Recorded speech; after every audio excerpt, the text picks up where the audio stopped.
Alright guys, welcome back to another video with me. My name is Matt Evans. I work at YSU Adventure Rec and we're going to go over kind of the basics of how I like to edit some of my pictures.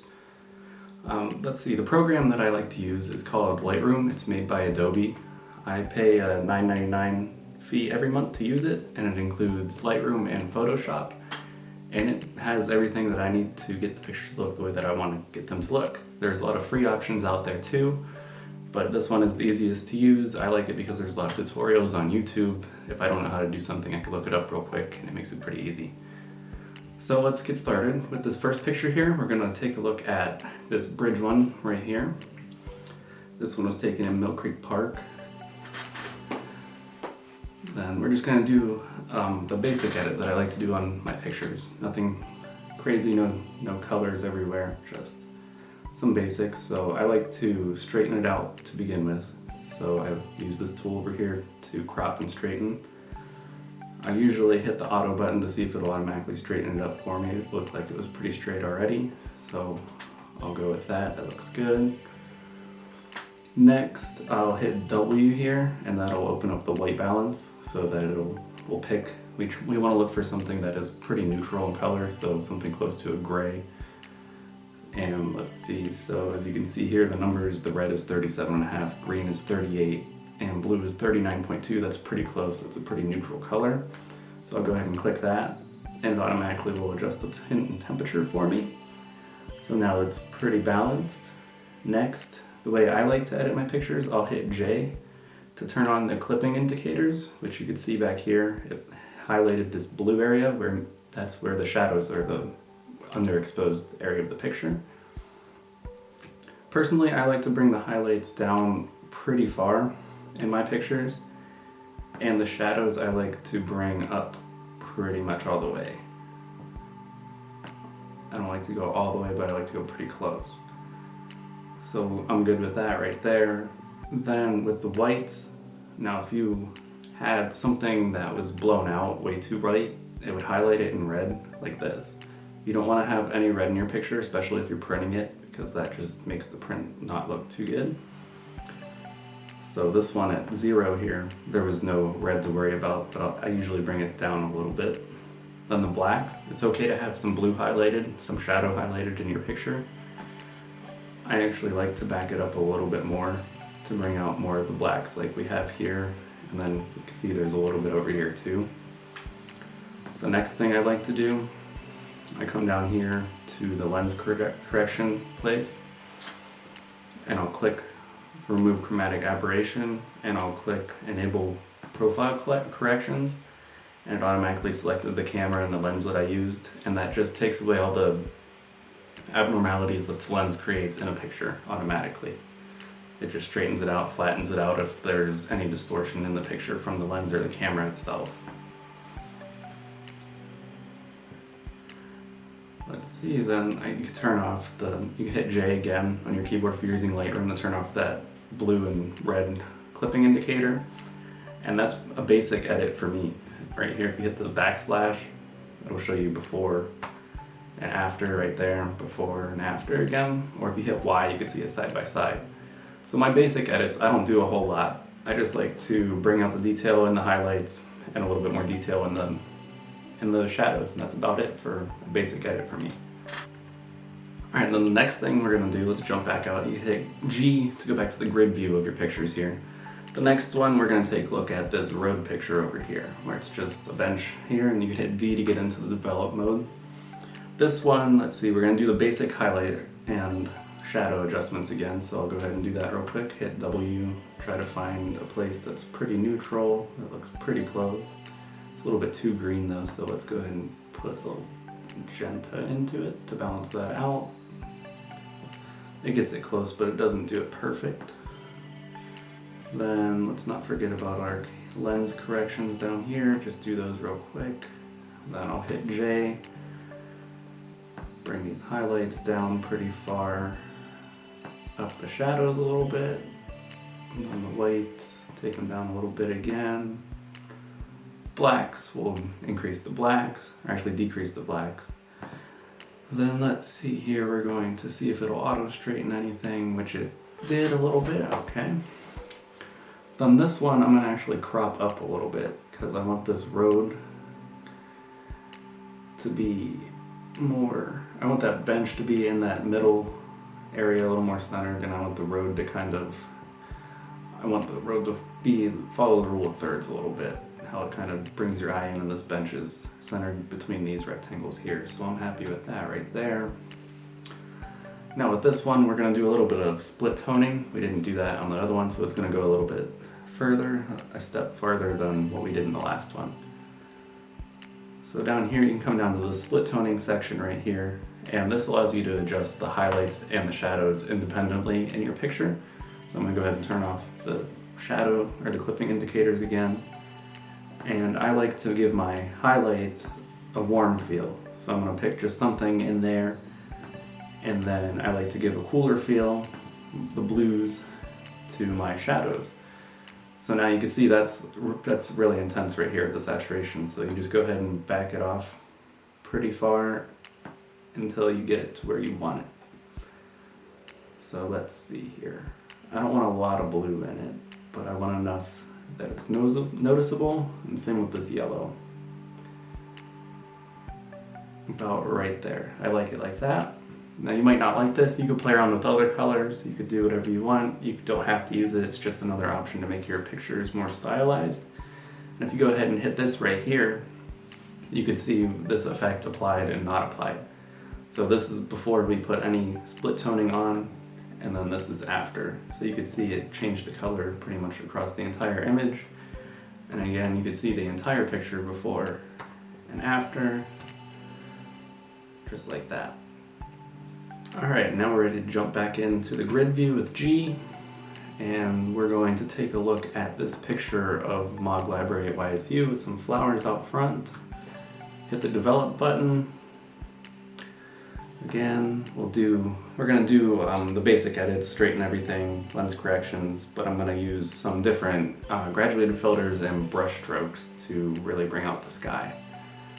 So I'm going to auto straighten, which it didn't move too much, that's alright though.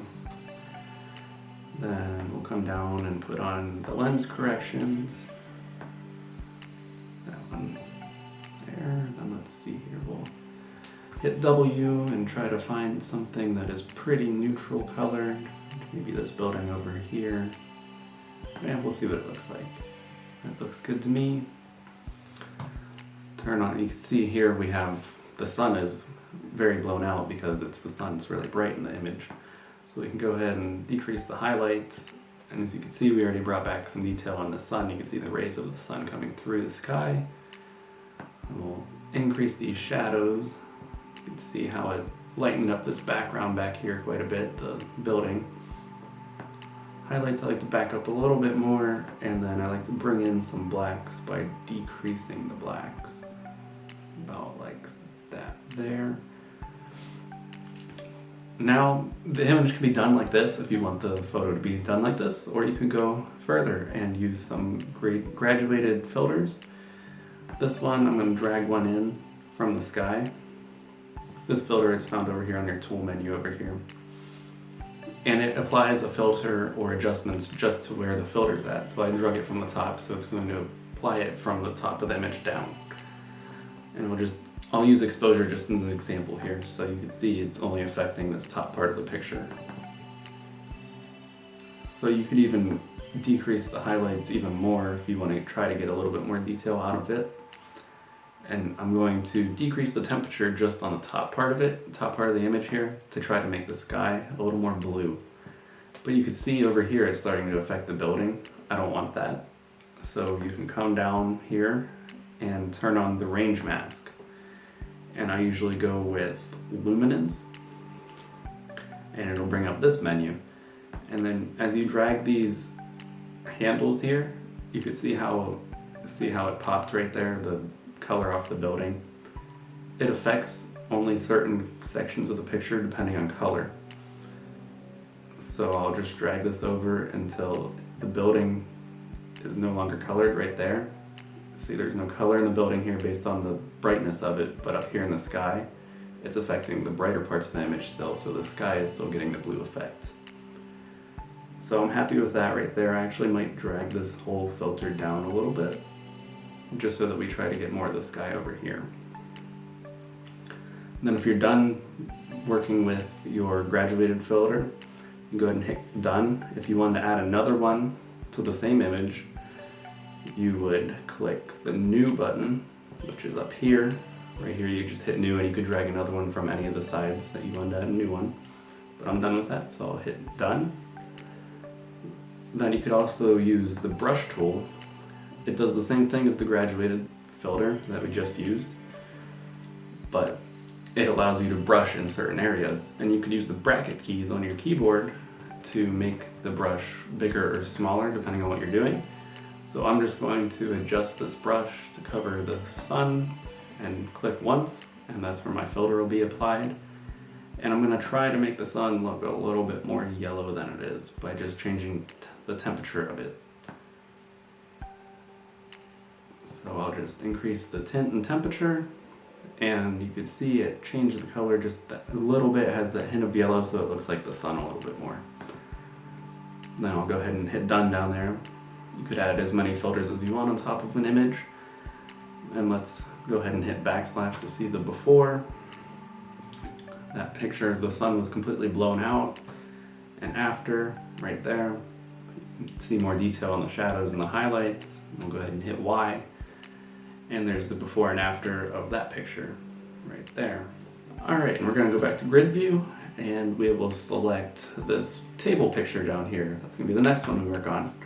This was taken outside of Mod Library again, and it's just a simple picture of some tables, but we're going to try to do black and white, but we're gonna leave the red on the tables. There's a couple ways you can go about doing this, but I'm gonna show you the one way that I like to use.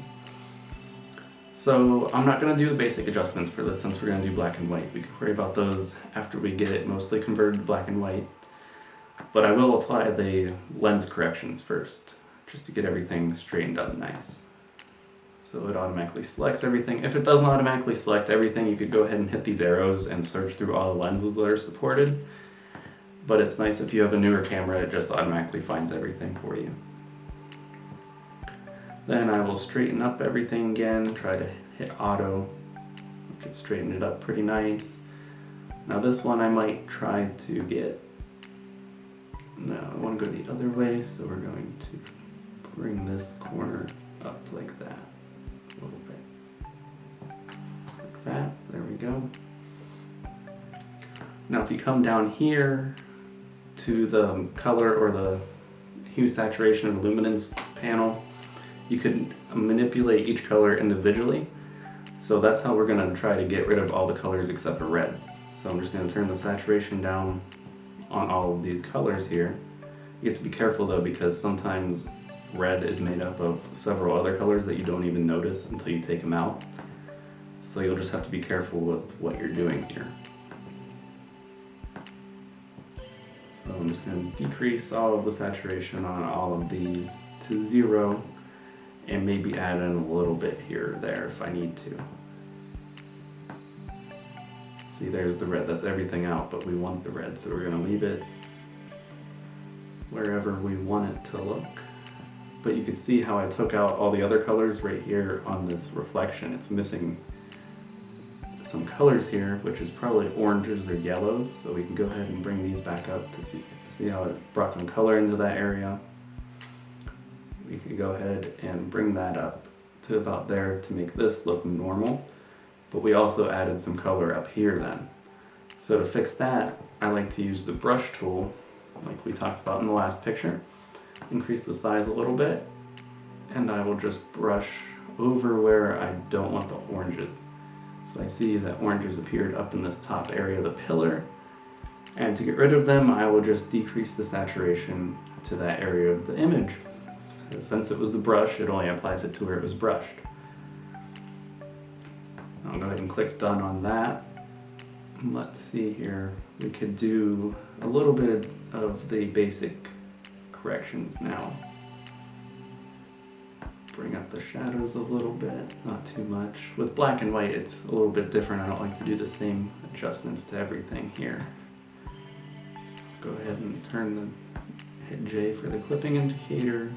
bring in some blacks, turn it off, and I'm pretty happy with that. And you could do this with any color if you want to pick out any other color that was down here on this color panel down here. You can go here and select to see all of them at once, or you can go through individually like I did to just mess with each color.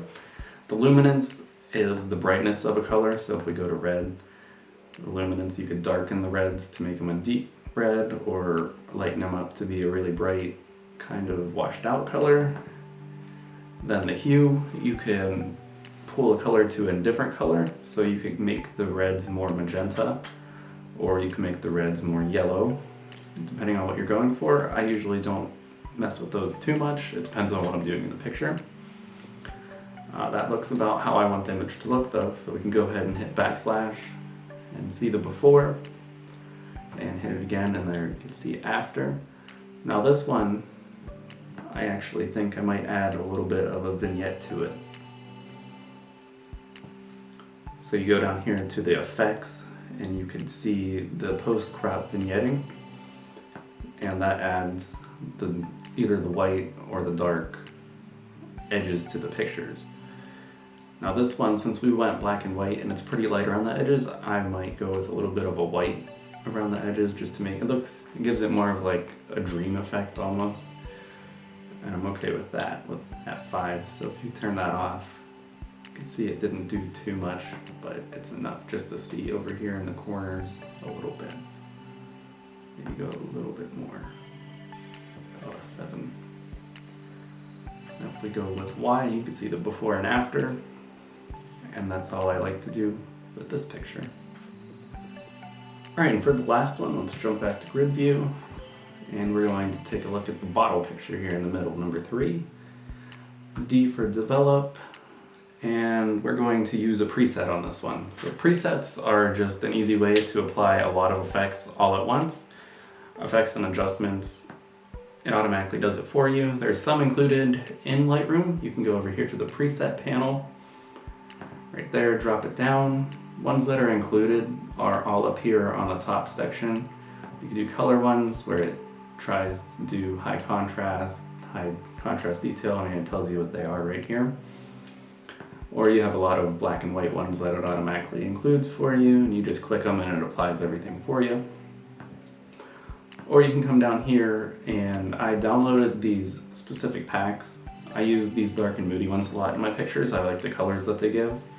Or you could also create your own. So like the basic high and low effect that we did, the shadows and highlights, I created a preset for it, so I don't have to go through and do those effects to each one. I just click this right here, and you see it automatically applied everything that I do to my basic pictures for me, and then I just make little adjustments from there. But I don't want to apply that to this one, so I'll hit Control Z and it'll take it back off. And let's see, we're going to use this dark and moody number 2 one. So you might be happy with how the image looks just like that by applying your preset. I don't usually do that. I like to go in and make little fine adjustments here and there because a preset isn't going to be perfect for every image. So let's see here. It's a little bit dark for me, so I might increase the exposure overall. That makes the entire image brighter everywhere. Exposure is the entire thing, it's not highlights or shadows.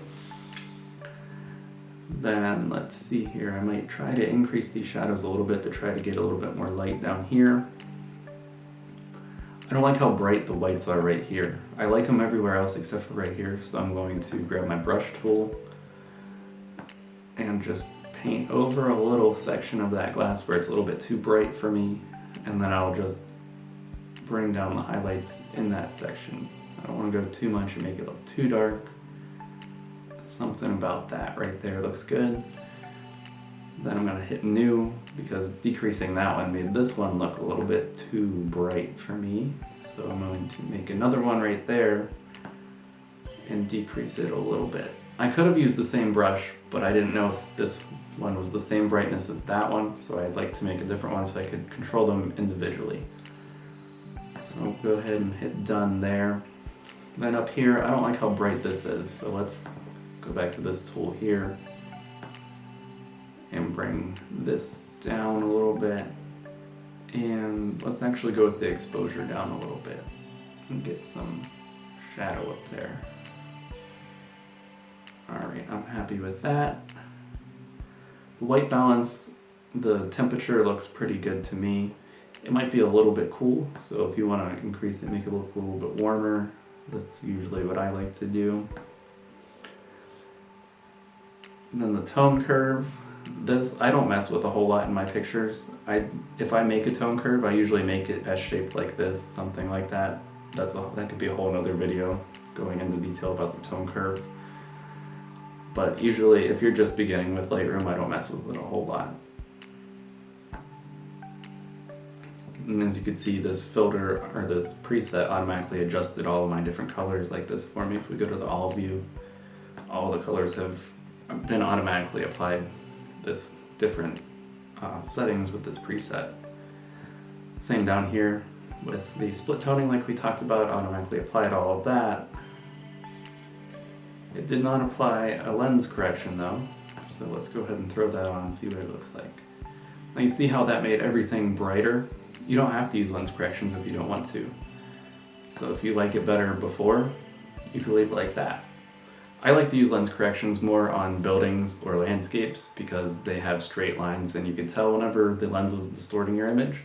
Something like this with leaves and sticks and bottles, you can't tell if something is distorted because it's just laying on the ground. You don't know anyway. Same with down here. It already applied this vignette for us. Down here it was at -14. You can go ahead and type that back in to get it back. Sometimes I like to add grain to my pictures. That is completely up to you. Sometimes these dirty pictures, how there's a lot of dirt and grain and stuff, the grain just kind of makes it feel more gritty. If you zoom in, you can see how it's not completely sharp. As you increase it, you get way more grain and more noise. I usually keep it around 20 or below. I don't like to go too overboard with grain. It just becomes distracting. And that's about it for this picture. I like this one like that, using the preset and just going through and making little adjustments on that preset. So here's before and after side by side. And that's it for this one. Alright, that brings us to the end of the video for the day, and we're just going to go over a little recap of everything we went over. So we started off with this picture here at the bridge in Mill Creek. Just did basic high and low adjustments of the shadows and the highlights. Then we went to the road picture. We did the basic edits again, but we did some split toning on top of that.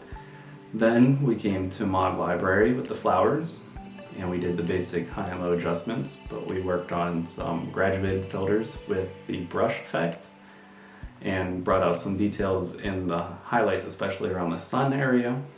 Next, we went on to the table and we did a black and white edit, but we left one of the colors in, and you can do that with any of the colors. It doesn't have to be just red.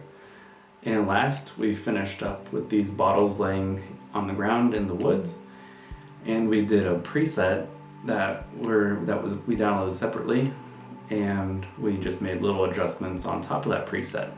And if you need to know how to download presets on your own, there's a lot of YouTube videos out there for that too. If you have any other questions, you could send me a message on Instagram. My Instagram is photos by MJ Evans. That's about it for today.